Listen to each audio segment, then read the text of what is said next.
What's going on, Living Corporate? It's Tristan, and I want to thank you for tapping back in with me as I provide some tips and advice for professionals. This week, let's talk about an unpopular opinion of mine, that work-life balance is a myth. By now, most of us have heard the phrase work-life balance. This phrase was coined in the 70s and made popular in the 80s by the magazine Working Mother. It was a way to promote the idea that women with families could enter the workforce and have equal success in both their personal and professional lives. To ensure companies could retain working mothers, they felt they had to ensure that they had this work-life balance, but many of their efforts were quite disingenuous.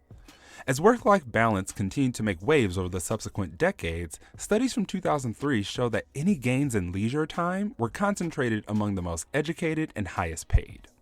So let's dig into work-life balance a bit.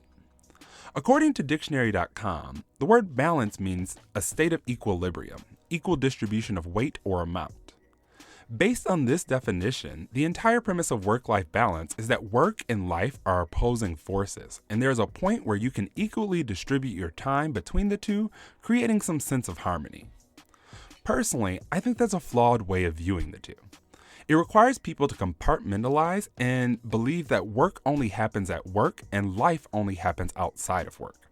Essentially, it assumes that work and life only occur outside of each other, like one has no bearing on the other. We know that's not the case at all, and it's become even more evident throughout this pandemic. Work is a part of and has a very significant impact on your life. The two exist together, not in silos. The other main flaw is that our institutional structures don't allow for balance. Many people are afraid to use their vacation time in the US, and if they do, the vacations are short. Taking a sabbatical or leave of absence is rare and only reserved for the most severe health cases. School hours don't align with office hours. Necessary health appointments and financial transactions can only take place when most of us are working. Our working culture has never adapted for balance to ever be achieved. At the end of the day, the reality is that balance between the two just simply does not exist. Instead, I and many other professionals suggest striving for what we call work-life integration. So, what does that mean or look like? It just means finding ways to incorporate the two into each other when necessary. Maybe you need to run some errands for work. You could find a friend to tag along and catch up with. If you're like me lately and you're perpetually tired, scheduling time on your calendar for naps in between meetings could be a way to have work-life integration. Or maybe you need to take your grandma to her doctor's appointment. You can take a business call while you're waiting for her in the waiting room.